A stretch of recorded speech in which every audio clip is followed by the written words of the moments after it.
Hey guys, so this is the before of the balayage refresh that I am doing today. I'm going to start by mixing 2 bowls of lightener. This is Flash Lift from Redken. I'm going to be mixing a 20 volume bowl and a 30 volume bowl. Here I run out of the 20 volume, so I had to mix 30 and 10. That, as you guys know, will make 20 volume, and then I will make another bowl of 30 volume. This is because they're going to be applied in 2 different areas of the head, and I want everything to process evenly. I'm going to mix those lighteners up and then apply pH bonder. This is going to protect the hair, and it's going to make sure we get maximum lift with the least amount of damage. I'm going to be going in and doing a face frame. I'm going to be doing about 3 to 4 foils of light weaves just in the area around her ear. As you can see, I'm working up on a diagonal, and I'm going to just continue this up about 3 or 4 foils. This is going to give that very bright around the face look, as a lot of people like to call the money piece. But I'm going to work up around the head. I'm going to make sure that I'm foiling the way that the hair grows naturally. That way it gives it the most natural appearance, but you get the most effect out of the highlights. You don't want to do too fine of a weave to where they're hidden, but you don't want to do anything that's too chunky, because we want this to be a very natural, sun-kissed, beautiful money piece in the front. We don't want it to be too dramatic. So I'm just going to be doing a few foils up of weaving, and then we will move on to slicing.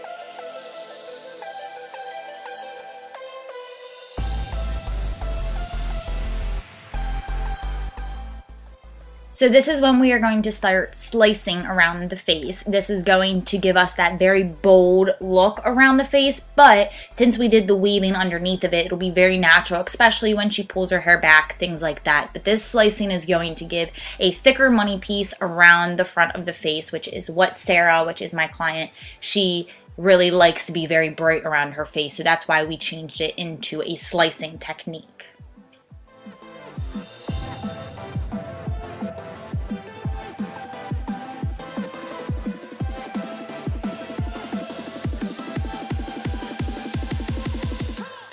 So once you finish the complete face frame on both sides, you can see this is the sectioning I'm going to be doing for the balayage. I have a Mohawk section, and then I'm going to be working up the sides. I am working on a slight diagonal just so that it still gives that very natural appearance, and the higher, the lighter, the lower, the darker. That's how you get that shadow that you like to see in a balayage. You like to have a lot of dimension, so that's what that's going to do. And here I am teasing. I have learned recently, especially from watching Guy Tang's videos, that teasing at a 90-degree angle and then moving it down to a 45-degree angle and teasing again will give you the most even tease possible. So that is what I am doing here, and then I am going to balayage. I'm using a board from the Ashley Norman balayage kit. This brush is also from the Ashley Norman balayage kit. I love this kit so much, but this is a technique that I use when I want to get a lot of lift, because I am using foil to isolate each section. That is going to help us get the lift that we're looking for in a certain amount of time. People don't realistically have an hour to 50 minutes, whatever, in that area of time to sit and process. If you did, you would be able to leave this out, but the amount of lift that we needed for Sarah's hair, I really needed to put it in the foil in order to get the outcome that we were looking for.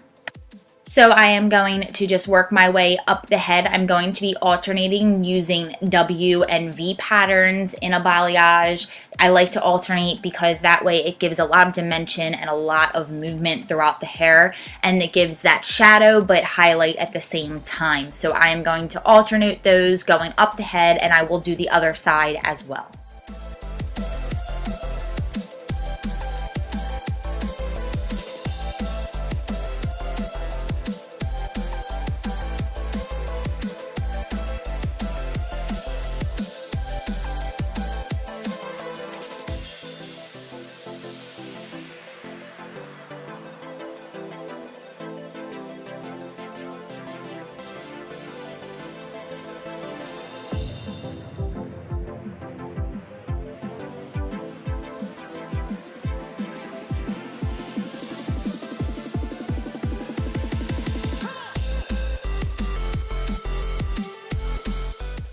Okay, so now we are going to be working in the Mohawk section. So I am taking a slice below the section I had already clipped out, and this is going to be our first balayaged piece in the middle. So I am going to be doing a V pattern here, and then I'm going to work up through the head.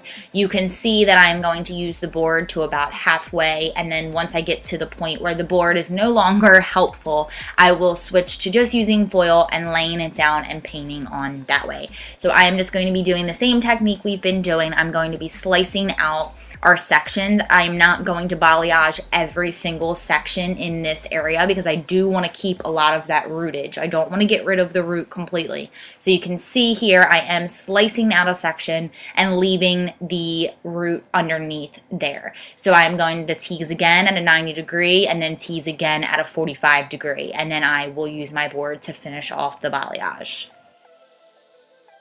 And for anyone out there that struggles when it comes to balayage because you can't get the movement of your hand to be a very seamless applying process, try to stop moving your wrist. A lot of people will flick their wrist when they're trying to blend out the balayage, but as you can see in here, my wrist stays very tense the entire time. I am bending my elbow every time that I need to blend, so I use my entire arm to blend out the balayage rather than just using my wrist. It gives a better flick and a better end result.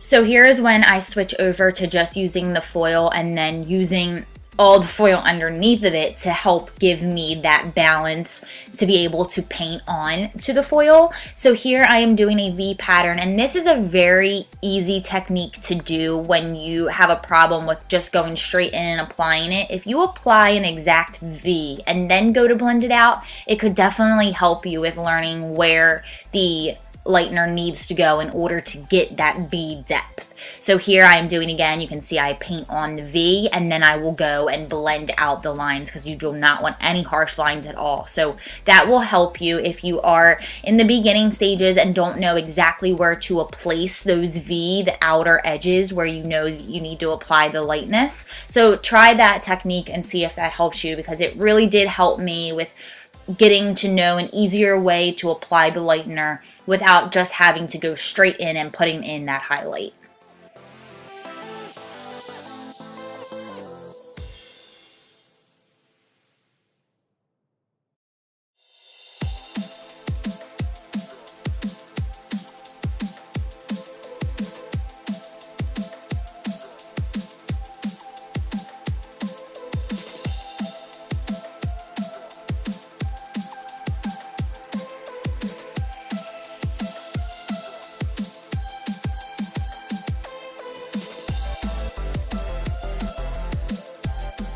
So now we're going to go into my favorite part, and we are going to tone. I'm going to be using my two favorite colors from Redken Shades EQ. This is 9V, 9P, and Clear. I'm going to apply this all over Sarah's hair, and I'm going to really work this in. This product only needs to sit on for about 2 minutes, maybe 3 minutes. The more clear you add, the longer you can let it sit.